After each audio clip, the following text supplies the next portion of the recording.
Hello, it's John Heaton, and today I'm going to take you through my latest vinyl finds. I've been on a bit of a roll recently and getting a bit carried away, probably, if I'm honest. But when I see something for a good price, it's very difficult for me to resist. And the first thing I want to show you is Lou Reed, the fantastic New York album on double vinyl, 180 gram, and comes in a lovely crystal clear vinyl, which I'll just show you here. Just how beautiful is that? Wonderful. So I have this album on black vinyl, which I showed you on an earlier video with the words in, I think it's Spanish, German and French. This has just got the English words with it, but it does come in the gatefold, in a gatefold sleeve, which is neat. And yeah, as I say, lovely clear vinyl. So this one's the same, but I'll just quickly show you that. And when I see coloured vinyl for a decent price, and considering this is a double album, it was not too expensive at all. I'll snap it up. It's just I object to paying 35 quid for a single album, and this was far less. So now we move on to my Beatles acquisitions. I found this Ringo single, which is a German copy of the Hey Baby single with Lady Gay on the back. It's on the Polydor label. And this added to my, what's becoming quite an extensive collection of Ringo picture sleeve singles, because I've got the English Hey Baby, I've got Dose of Rock and Roll, Yugoslav, and I think I've got You Know Me At All French single. So that was good find. Now this is an unusual item. This is a Let It Be Greek copy from 1974, and it's doesn't, instead of saying Apple at the bottom, it says EMI. So this album is on the generic EMI label, not an Apple in sight. And I haven't seen that label. Very rarely does one see that label these days. I do remember the Combine Harvester, the Wurzel's single, I think, was on EMI, and maybe a couple of Olivia Newton-John albums, I can't remember, but and maybe the early Sex Pistols songs actually were on that label as well. But kind of interesting to see, and it reminded me of my original copy of Beatles for Sale, which I picked up in Oxford Street.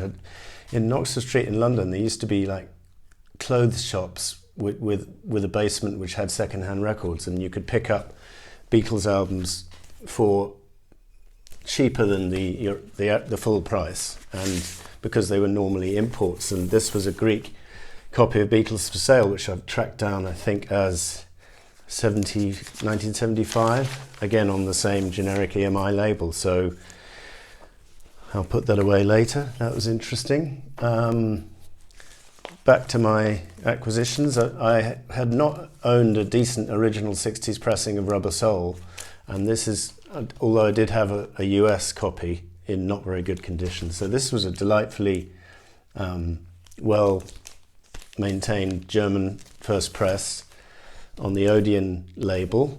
I mean, the back cover's not in brilliant shape, but interesting to see this. I mean, that is in very good shape for a 1965 record, and that Odeon label is slightly different to the Odeon labels you see from France, for example. So that was nice to see, and not overly expensive. I mean, it wasn't too cheap, but I didn't pay a fortune for it.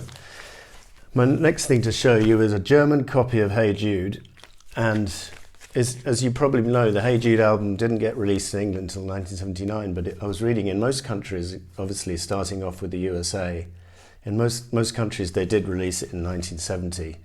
I think UK was literally the only country they didn't, but this is not quite a 1970 pressing, but it's a very good condition 1973 pressing, and this German apple looks slightly different from the other ones I've shown you in other videos, and that's in very good condition, and again didn't cost the earth. I think these days record shops know how to fairly price their items and don't rip you off. They look it up on Discogs and they see what the value is and they charge accordingly. So this is a copy of Rarities from Germany, quite a lot of German acquisitions recently, and the interesting thing about this, I was actually in the Vintage Records, and Kalman, the record store owner, said, you failed to spot rarities on your previous visit. And I said, why? What do you mean? He goes, it was on the Apple label. I said, was it? And so he showed it to me, and sure enough, this German copy of Rarities is on the Green Apple from 1979, which is just wonderful to see. I mean, obviously the front cover is not the most imaginative in the world. And originally this came as part of a Beatles LP collection box set. And you couldn't get the album separately, but then they relented in most countries and released it separately. Well, this version in the UK and in Europe, and then in America they had their own version of Rarities. So last thing I want to show you is a version of Plastic Ono Band from 1978 US with the sticker on the front, which is interesting. Comes together with the lyric sheet,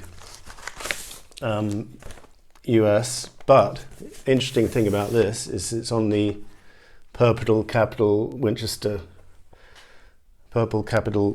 label, and although this was a 1978 pressing, so not particularly rare, I'd never seen it before, so I snapped it up.